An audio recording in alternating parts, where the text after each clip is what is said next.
Hey there friends, Nibs again. Out here at the range today, doing a little bit of goofing around. And I had this gun out the other day and I did the CCI challenge with it. And I just don't think I gave this gun a very good representation. So I wanted to get it out again tonight and just shoot some groups with it and let you guys see how good it can actually do. The sun is dipping down behind the trees over here, so I should be able to shoot pretty good with it. But I do have probably a good 30 or 40 minutes of good usable light before it gets too dark.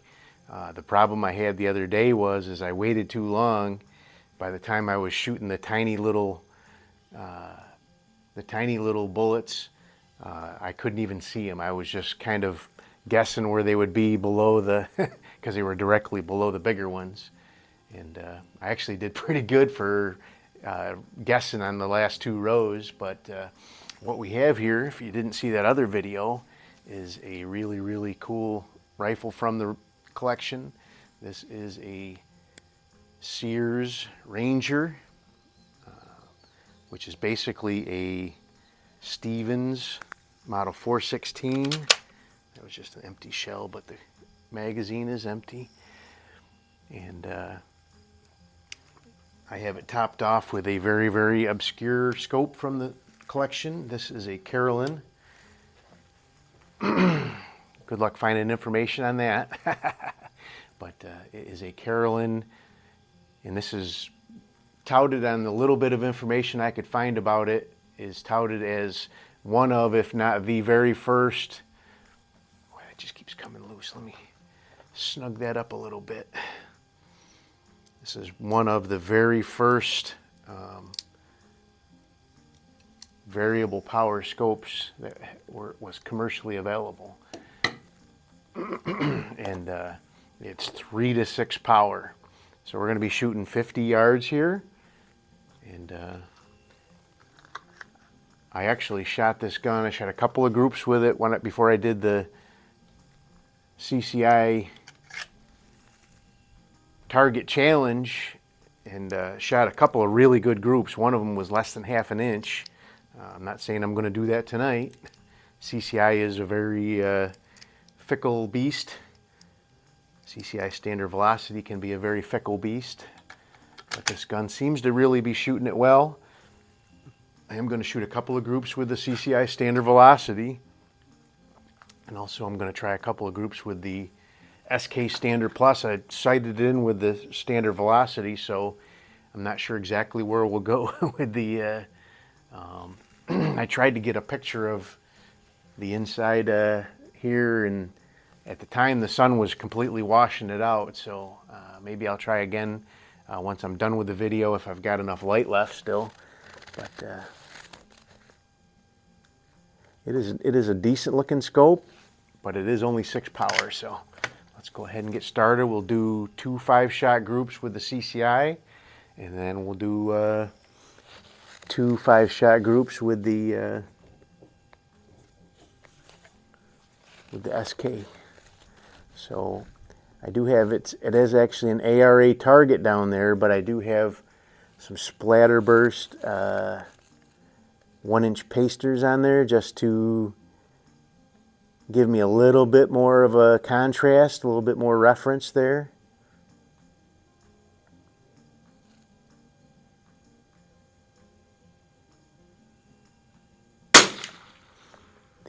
The light blue of the ARA target is a little tough to see through this little 6 power here.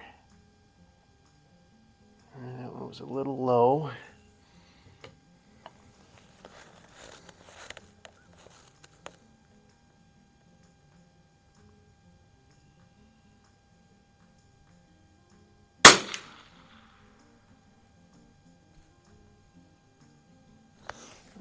Right next to it.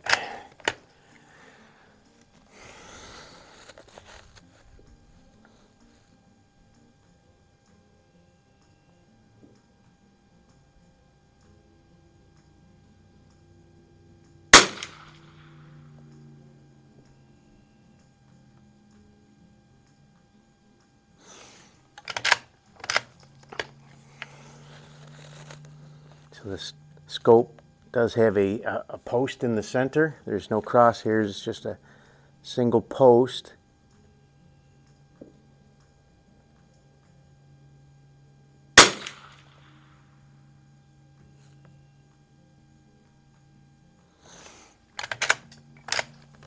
So far that looks like about a 1-inch group. Not my best showing, but all minute of squirrel, right?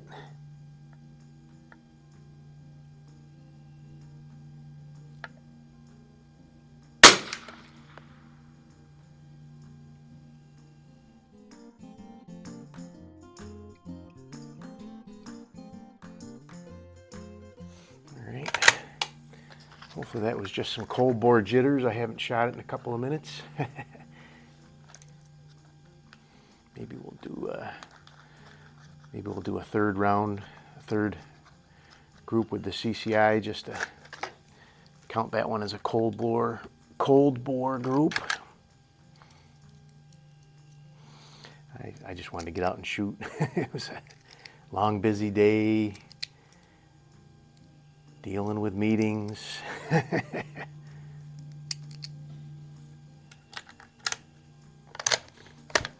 This is my decompression. All right, let's move on to the next splatterburst next door there.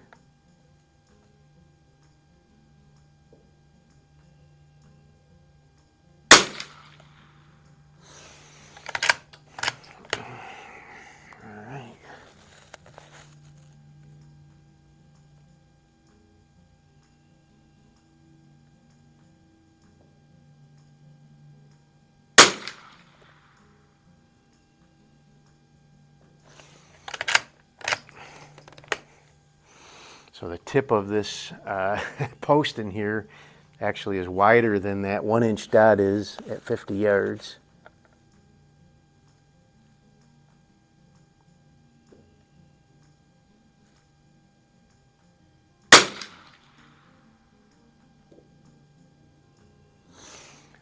Hard to tell, but it looks like I'm doing better.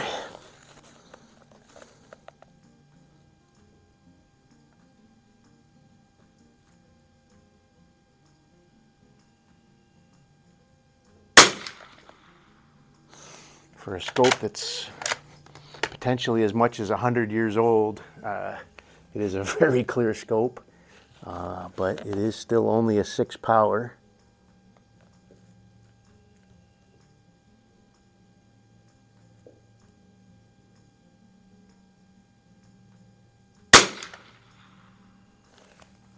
That looks a lot better through the scope anyway. So I have my new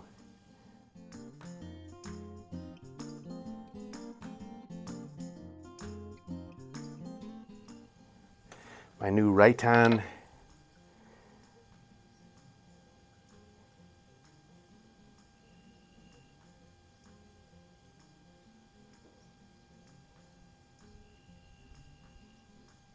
Rayton 8 by 32 binoculars, just fabulous. I'm going to do one more group with the standard velocity. That looks pretty good. Looks like one ragged hole. I will put these up in the sub MOA app as we're going along and put them behind in between like I normally do.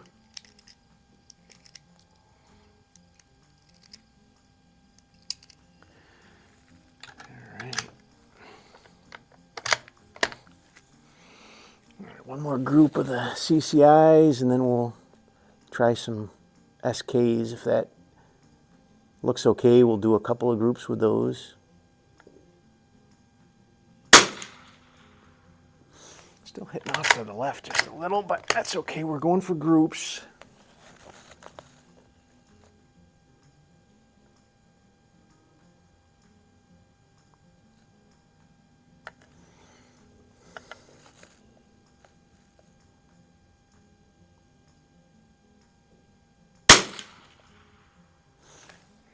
Pulling back off to the left again. What the heck?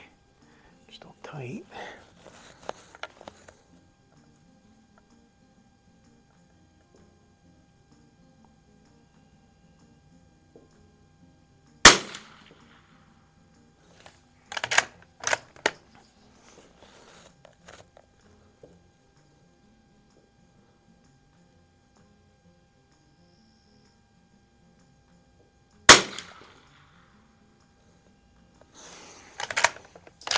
So as good as this gun's shooting with a 6-power scope and some junk ammo, I think it deserves to maybe be outfitted a little bit better.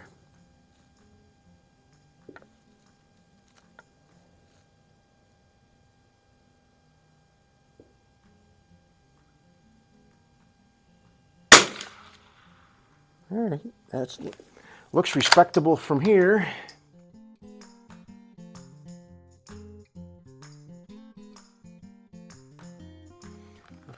Let's do 1 or 2 groups with the SK and see what we can do there.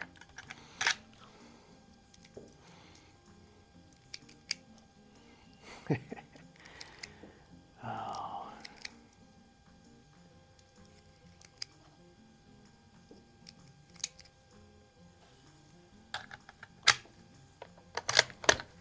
Okay, next row down, got 3 more of the little splatter bursts.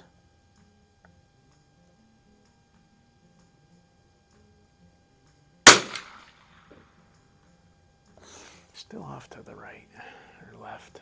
Let's see here.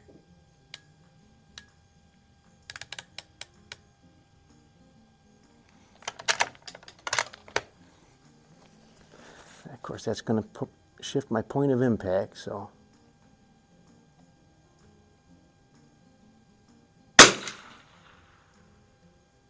A lot. Oh, jeez.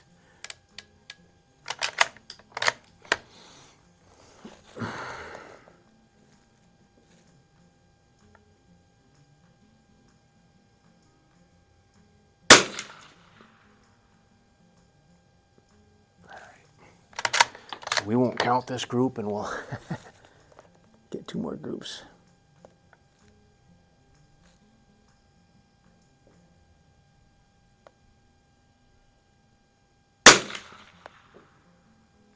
We need to run a following group anyway.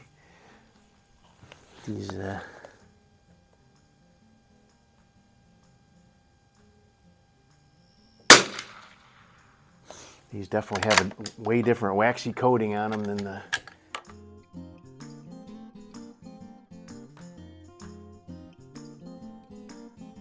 CCIs do.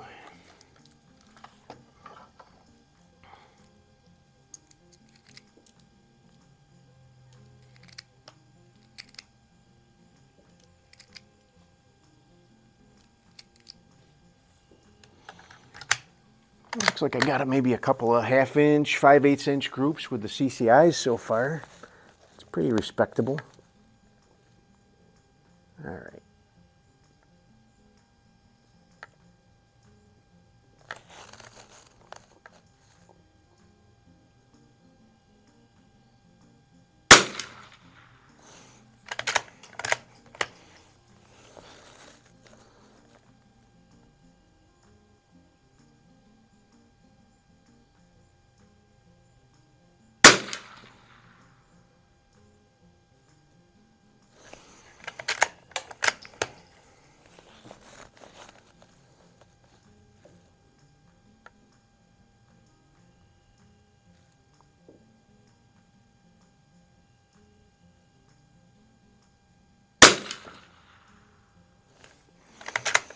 So if I remember my reading right,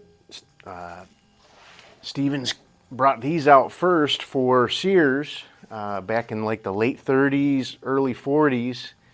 And when they saw how popular they actually were for Sears, they ended up coming out with the 416 and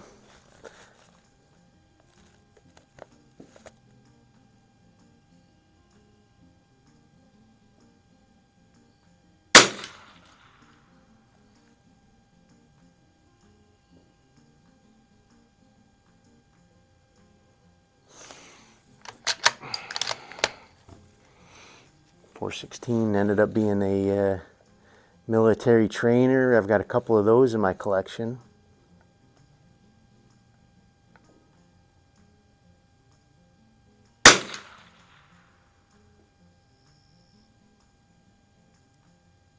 Those ones just pop up high.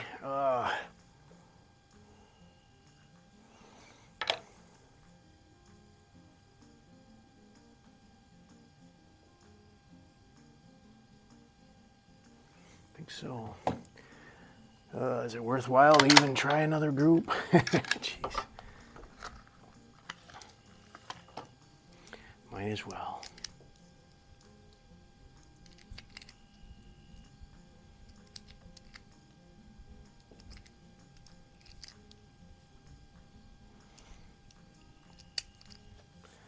I think it did much better with the CCIs, honestly.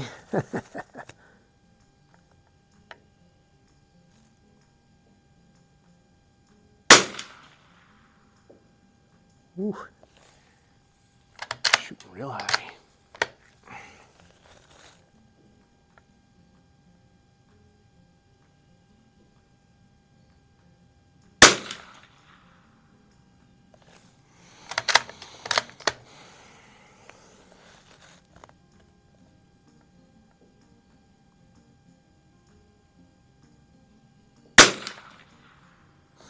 It's a good group though. I don't know why all of a sudden it popped up real high like that.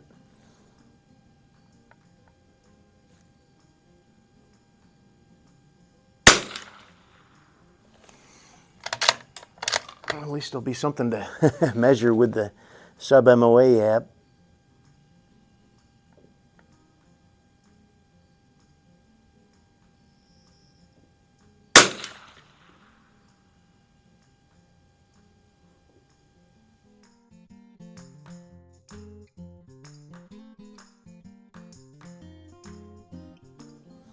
Yeah, I think that's a respectable looking group. But anyway, there you go. That's the Sears Ranger, which eventually became the Stevens Model 416. And I have one that's a military trainer, one that's a civilian model. So anyway, hope you guys liked the video. Till next time, have a great day.